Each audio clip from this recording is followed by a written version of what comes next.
सुप्रभातम प्यारे बच्चों। इतः पूर्वं वीडियो मध्ये भास्वती द्वितीय भागस्य प्रथम पाठः अनुशासनम् इति पाठितवती। अद्य तस्यैव प्रथम पाठस्य प्रश्नोत्तराणाम् अभ्यासं कारयन्ती अस्मि।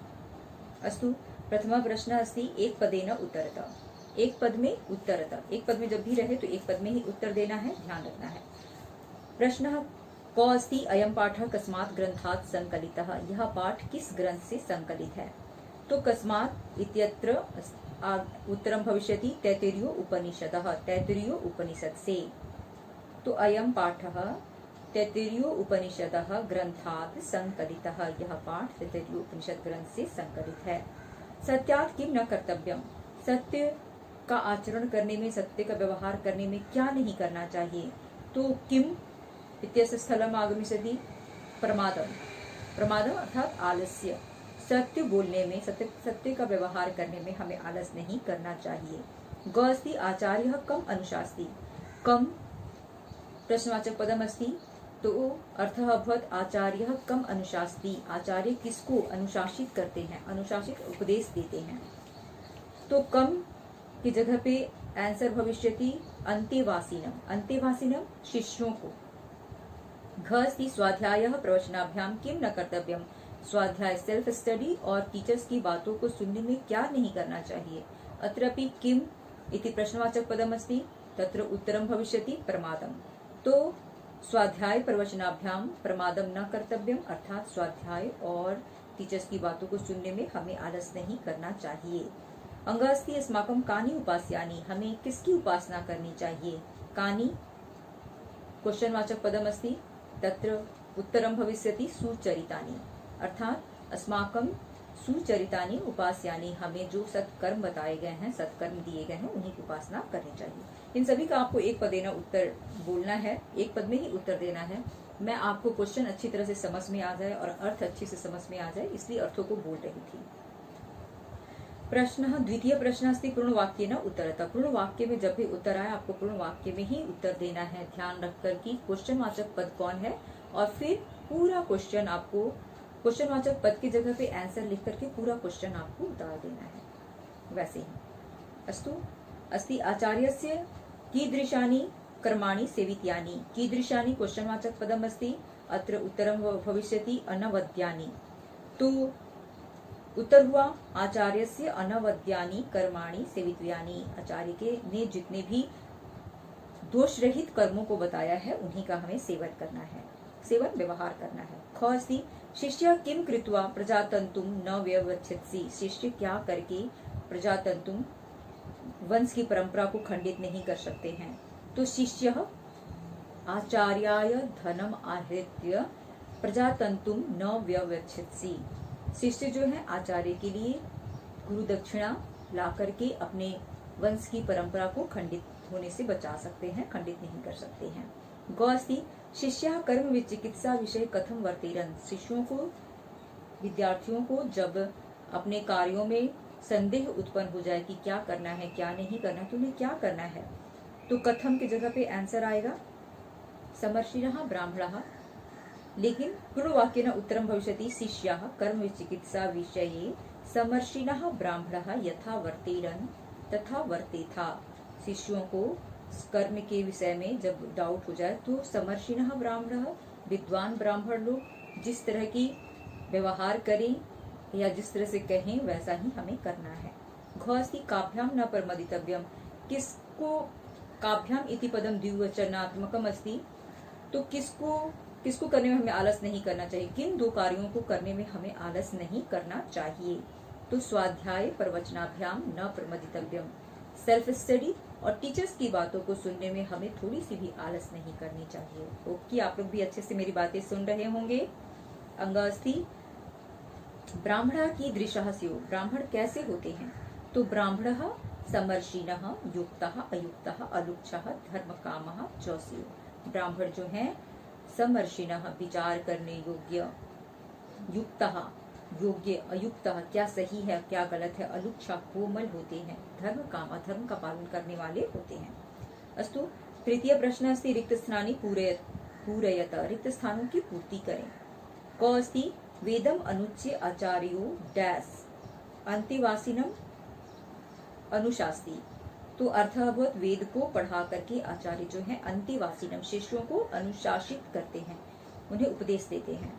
खस्ति सत्य सत्यम डैश वद धर्मम डैश चौर। ठीक है, डैश की जगह पे जो वर्ड आएगा वो मैंने लिखा बोला, सत्यम वद धर्मम चर, लाइक दिस। गौसी यानी अनवद्यानी डैश तानी सेवित्व्यानी, यानी अनवद्यानी डैश कर्माणी तानी सेवित्व्यानी। जितने भी दोष रहित कार्य है उन्हीं का हमें सेवन करना है। यथा ते तत्र वर्तेरन तथा वर्तेथा, जैसा वे व्यवहार करते हैं हमें भी वैसा ही व्यवहार करना है। यथा ते तत्र वर्तेरन डैश अस्ति तथा वर्तेथा आगमिष्यति, वहां पे आएगा। एषा डैश वेदोपनिषद, यही वेद और उपनिषद में बातें बताई गई हैं, यही वेद का उपदेश है। अस्तु। चतुर्थ प्रश्न अस्ति मातृभाषया व्याख्यायता, मातृभाषा में व्याख्या कीजिए। देव पितृ कार्याभ्याम न प्रमदितव्यम, तो आपको व्याख्या करना है मातृभाषा में। हिंदी आपकी मातृभाषा है तो आप लिखेंगे। प्रस्तुत पंक्ति हमारे पाठ्य पुस्तक भाष्वती द्वितीय भाग के प्रथम पाठ अनुशासनम से लिया गया है। उक्त पंक्ति के माध्यम से आचार्य अपने शिष्यों को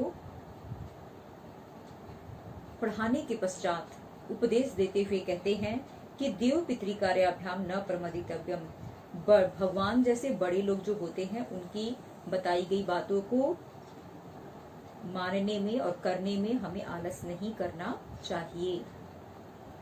खस्ति यानी अनवद्यानी कर्माणी ताई सेवित्व्यानी, यहाँ पर भी व्याख्या है तो आप इसको भी लिखेंगे। प्रस्तुत पंक्ति हमारे पाठ्य पुस्तक भास्वती द्वितीय भाग के प्रथम पाठ अनुशासनम से लिया गया है। प्रस्तुत पंक्ति के माध्यम से आचार्य अपने शिष्यों को शिक्षा देने के पश्चात बैठा करके उनको उपदेश देते हुए कहते हैं कि यानी अनवद्यानी, जो दोष रहित कार्य हैं, कर्माणी कार्य हैं, तानी सेवित्व्यानी, उन्हीं का सेवन करना चाहिए, उन्हीं का अनुसरण, उन्हीं का अनुकरण करना चाहिए।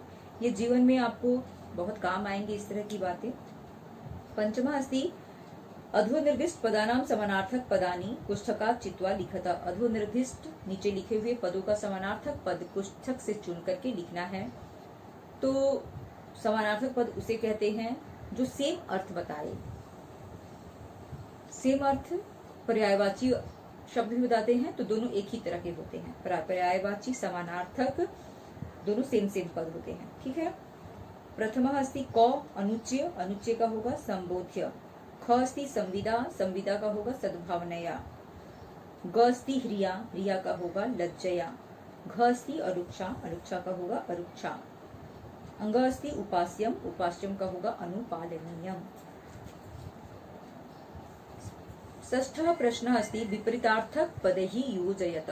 विपरीतार्थक पदों का मिलाना है, अर्थात एनोनिम्स वर्ड। एनोनिम्स वर्ड विलोम पद को कहते हैं। विलोम पद उल्टे अर्थ जो बताए। तो सत्यम का होगा असत्यम, धर्मम अधर्मम, श्रद्धया अश्रद्धया, अवद्यानि अनवद्यानि, लुच्छा अलुच्छा। अन्ते अंतिमः प्रश्नः अस्ति सप्तमः अर्धो निर्दिष्ट पदेषु प्रकृति प्रत्यय विभागम कुरुता। प्रकृति और प्रत्यय का विभाग करना क्लासरूम में भी बताई हूँ। प्रकृति क्या होती है, प्रत्यय क्या होता है, फिर से बता रही हूँ। प्रकृति मूल धातु को कहते हैं और प्रकृति के जस्ट बाद जिन पदों का हम प्रयोग करते हैं वो प्रत्यय कहलाते हैं, और मूल धातु यानी प्रकृति के पहले जिन पदों का हम प्रयोग करते हैं वो उपसर्ग कहलाते हैं। मूल धातु का अलग अर्थ होता है, लेकिन प्रकृति के साथ प्रत्यय के साथ मिलने पर उसका अलग अर्थ हो जाता है।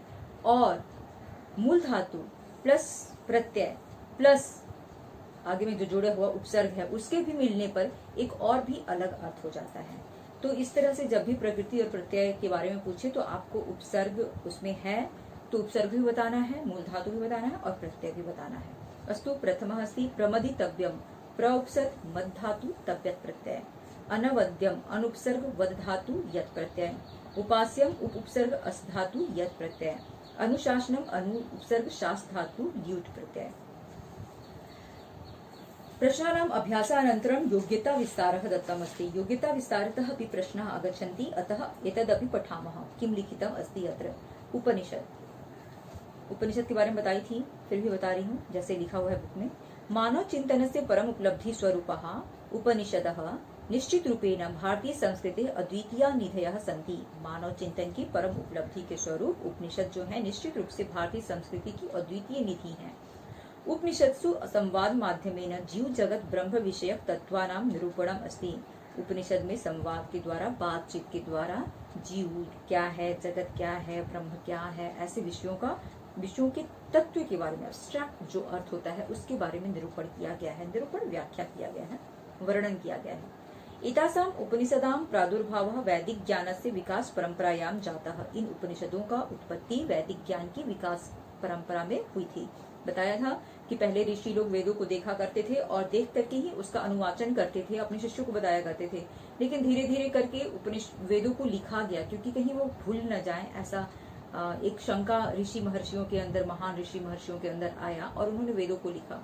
और उन्हीं वेदों की फिर दूसरी तरह से व्याख्या जो की गई वो उपनिषदों के माध्यम से, ब्राह्मण ग्रंथों के माध्यम से, आरण्यक के माध्यम से की गई। तो यहाँ भी उपनिषद के बारे में वही बता रहा है कि विविध वैदिक शाखानां दार्शनिक चिंतन विकास क्रमे उपनिषदां विशिष्टम स्थानम अस्ति। विविध प्रकार के वैदिक शाखाओं के दार्शनिक चिंतन के विकास के क्रम में उपनिषदों का विशेष स्थान है।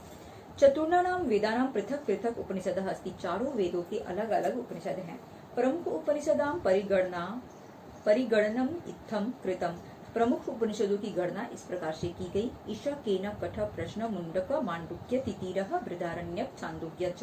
ये इसके शॉर्ट नेम है और शॉर्ट नेम में फिर इसका डिटेल में भी बोलेगा, लेकिन यहाँ पे शॉर्ट नेम में जो है वो ईशा केन कठ प्रश्न मुंडक मांडुक्य तितीरः बृहद आरण्यक छंदोग्य है। ठीक है, तो इष्ट का अर्थ होता है ईश्वास्य उपनिषद, केना केनोपनिषद, कठ कठोपनिषद, प्रश्न प्रश्नोपनिषद, मुंडक मुंडकोपनिषद, मांडुक्य मांडुक्योपनिषद, तैत्तिरीय उपनिषद, बृहदारण्यक बृहदारण्यक उपनिषद, छांदोग्य छांदोपनिषद, ऐतरेय उपनिषद, श्वेताश्वरो उपनिषद इति। ठीक है, अब तैत्तिरीय उपनिषद के बारे में पढ़ते हैं, ये क्या कह रहा है। तैत्तिरीय उपनिषद लिखा हुआ है, उपनिषद इयं कृष्ण यजुर्वेदस्य तैत्तिरीय संहितायाः ब्राह्मण ग्रंथस्य अंतिमः भागः। यह उपनिषद कृष्ण यजुर्वेद की तैत्तिरीय संहिता ब्राह्मण ग्रंथ का अंतिम भाग है। तैत्तिरीय आरण्यकम इति कथ्यते। अंतिम भाग को यानी उपनिषद, यह जो तैत्तिरीय उपनिषद है वह कृष्ण यजुर्वेद का यजुर्वेद दो तरह से विभक्त है, तो उसमें एक कृष्ण यजुर्वेद है। तो कृष्ण यजुर्वेद का तैत्तिरीय संहिता का ब्राह्मण ग्रंथ का अंतिम भाग जो है वो तैत्तिरीयारण्यकम ऐसा कहा जाता है। अस्मिन् आरण्यके 10 प्रपाठकाः सन्ति। इस आरण्यक में 10 प्रपाठक हैं। एतेषु प्रपाठकेषु सप्तमतः नवम प्रपाठक पर्यंतम यो भागः स एव तैत्तिरीय उपनिषद इति कथ्यते। इस प्रपाठक में सप्तम से लेकर नवम प्रपाठक तक जो भाग है वही तैत्तिरीय उपनिषद कहा जाता है।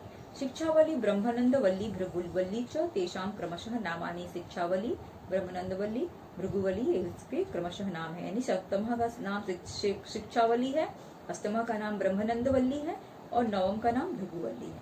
अस्तु शिक्षावली मध्ये किं लिखितमस्ति तत् पठामः।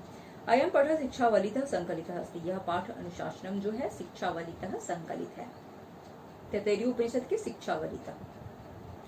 शिक्षावली प्रपाठके ओंकारस्य महत्व वर्णनम धर्माचरण संबंधी विचारश्च विशद रूपेण प्रस्तुतः। शिक्षावली प्रपाठक में ओंकार, जो ओम ऐसा हम उच्चारण करते हैं, उसका महत्व और उसका वर्णन और धर्म का किस तरह से आचरण करना चाहिए, धर्म का पालन किस तरह से करना चाहिए, इन सभी विचारों को अत्यंत ही विस्तृत रूप से व्याख्या की गई है। ब्राह्मण शब्द की बहुत ही सुंदर व्याख्या है। ब्रह्म, जनरली हम लोग ब्राह्मण को जब भी ब्राह्मण शब्द ऐसा प्रयोग करते हैं तो एक जाति विशेष का सूचक ऐसा सोचते हैं, लेकिन वेदों में ब्राह्मण को ज्ञानी के अर्थ में प्रयोग किया जाता है। तो ब्रह्म शब्दात निष्पन्न, ब्रह्म शब्द से उत्पन्न हुआ है। ब्रह्म शब्द ज्ञान वाचक, ब्रह्म शब्द जो होता है वो ज्ञान का वाचक है। अतः ब्राह्मणः ज्ञानी, इसीलिए ब्राह्मण ज्ञानी है। यदि कोई भी ज्ञान देने का काम करता है, ज्ञान अर्जित करता है, तो वो ब्राह्मण कहलाता है। और ज्ञानी जो होते हैं वो कोई भी किसी भी धर्म, संस्कृति और संप्रदाय के हो सकते हैं। ऐसा नहीं कि केवल जो हमारी कालांतर में बाद में करके ब्राह्मण एक जाति विशेष को लेकर के इंडिकेट किया गया, सूचित किया गया, वैसा नहीं है। क्योंकि हमारे वेदों में कहा गया है कि सभी मनुष्य पृथ्वी पर जब अवतरित होकर आए, पृथ्वी पर आए, तो वो सभी मनुष्य समान हैं, एक दूसरे के साथ भाईचारे के साथ भाई बहन के समान रहें और अच्छे से रहें। तो और इसमें जो पढ़ाने का कार्य किए, ज्ञान बांटने का कार्य किए, वो ब्राह्मण कहलाए। इस तरह से बाद में करके वो एक जाति विशेष बन गया। जो देश रक्षा का कार्य किए वो क्षत्रिय कहलाए, और जो व्यवसाय इत्यादि के कृषि व्यवसाय किए या वाणिज्य व्यवसाय किए वो वैश्य कहलाए, और जो साफ सफाई किए वो शूद्र कहलाए। लेकिन प्राचीन काल में हमारे वेदों में यही कहा जाता है कि सभी मनुष्य समान हैं, इनको किसी भी वर्गों में नहीं बांटा गया है। बाद में करके लोगों को यही उनके काम उनको सरल लगने लगे और वही परंपरा के अनुसार करने लगे, तो वो एक जाति विशेष में बट गई। इस तरह से थोड़ी सी कुरीतियां आ गई, परंतु हमारे वेदों में इस तरह का कभी किसी भी प्रकार का जाति विशेष का उल्लेख नहीं है। अस्तु, अनुशासनम इति पाठः समाप्तः, प्रश्नोत्तराणाम् अभ्यासः अपि समाप्तः। अग्रिम वीडियो मध्ये द्वितीये पाठः अस्ति न त्वं शोचितुम् अर्हसि इति पाठयामि। तावत्पर्यन्तं भवन्तः 2-3 वीडियो पश्यन्तु, प्रश्नोत्तराणाम् अपि लेखनाभ्यासं कुर्वन्तु। अस्तु, सर्वेभ्यः पुनः मिलामः। धन्यवादः, नमस्कारश्च।